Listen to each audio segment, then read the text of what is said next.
Al-Mukarram, Ustaz, bagaimana hukumnya bila investasi digital koin, lebih spesifiknya lagi adalah cash?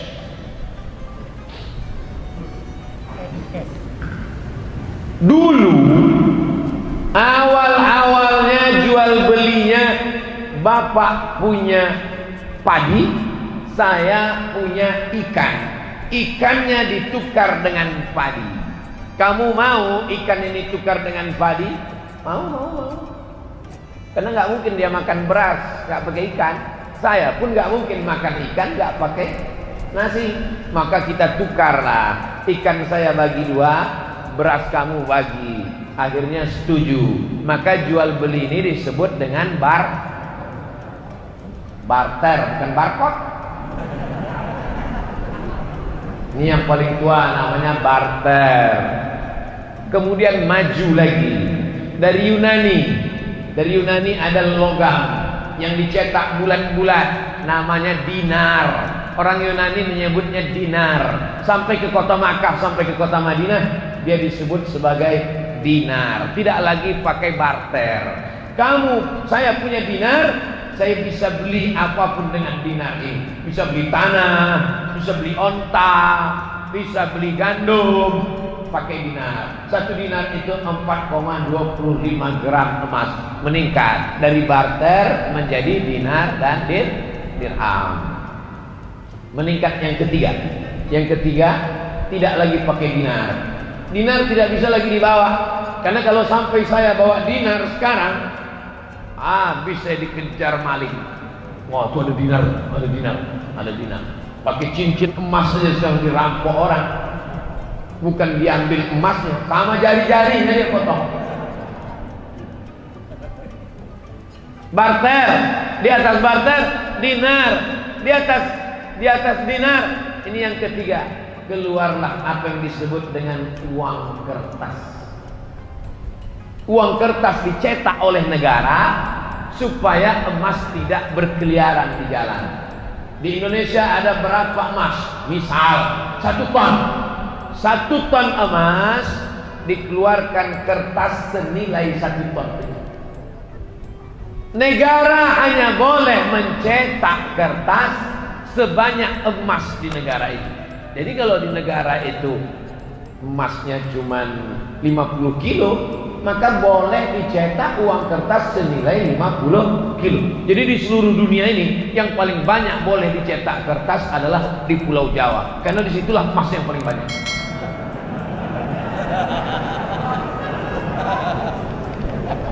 Lalu kemudian Amerika mencetak kertas lebih banyak dari emas yang ada di negara. Ini yang pertama kali melanggar di dunia ini, Amerika. Dia cetak kertas, ternyata nilai emasnya tidak sebanyak itu. Di Amerika itu emas tidak terlalu banyak. Kenapa sekarang emas paling banyak di Amerika? Bukan dari tanah Amerika. Emas itu dibawa dari Papua, karena dia punya perusahaan di Papua. Dia sedot emas itu dia bawa. Lalu kemudian Amerika melanggar itu. Dia cetak kertas banyak-banyak, emasnya tidak sesuai dengan itu. Tapi karena dia punya kekuasaan, dia menguasai dunia, akhirnya boleh negara mencetak uang kertas walaupun tidak senilai dengan emas yang ada di sini.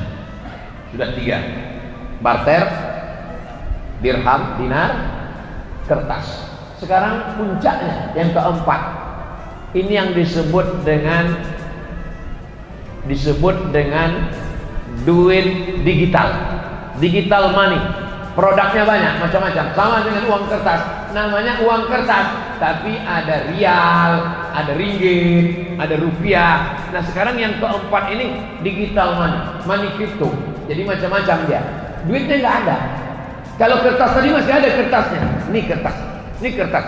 Yang ini digital money. Uangnya tuh di alam goib. Nggak ada. Tapi dia punya, adanya cuma di handphone, cuma di laptop, disimpan di suatu tempat. Maka kesepakatan pertemuan ulama di Universitas Darussalam Gontor Ponorogo, ketemulah di situ pakar-pakar ekonomi Islam, Kesepakatannya dua. Yang pertama, sebagai alat tukar bisa. Sebagai alat tukar. Misalnya saya mau jual mobil saya, datang jamaah dari Masjid Jami Al-Mukarramah. Ustaz Somad, ya, saya mau beli mobil Ustaz. Mana uangnya? Uangnya di alam gaib Ustaz. Saya pakai uang digital sebagai alat tukar. Kalau saya mau, boleh. Saya terima uang digital kamu, ini kirim ke sini, saya simpan di akun ini, boleh sebagai alat tukar. Tapi sebagai alat investasi sebaiknya tidak. Kenapa sebaiknya tidak? Karena nilainya tidak stabil. Uang kertas saja pun nilainya tidak stabil. Uang kertas mengalami resesi. Uang kertas mengalami apa yang disebut dengan nilainya tak sama, jatuh. Harga kambing zaman Nabi dengan zaman sekarang pakai uang dinar sama. Karena emas itu stabil. Makanya orang sekarang berbondong-bondong menyimpan emas. Emas tetap naik. Emas dulu 1 gram 500.000. Sekarang emas sudah 1 juta. Nanti berganti zaman, berganti sedangkan uang. Makanya kalau ada orang pinjam uang, saya pinjam uang kamu 100.000 tahun 2020, dibayar tahun 2030 dengan 100.000, mau apa enggak? Saya enggak mau. Karena dalam 10 tahun itu terjadi inflasi, nilai uang itu jatuh. Tapi kalau emas tidak jatuh, emas stabil. Nah, jadi ada satu usaha mau mengembalikan umat Islam ini kembali pakai emas, pakai mata uang emas. Kalau Eropa bisa pakai satu mata uang euro, umat Islam juga bisa pakai mata uang emas, dinar. Bisa atau tidak bisa? Bisa. Tapi umat yang paling bisa disatukan itu umat Islam. Tuhannya berapa? Satu. Qul huwallahu ahad. Nabinya berapa? Satu. Asyhadu anna Muhammadan Rasulullah. Kiblatnya berapa? Satu. Orang Islam sholat arahnya di dunia ini cuma satu.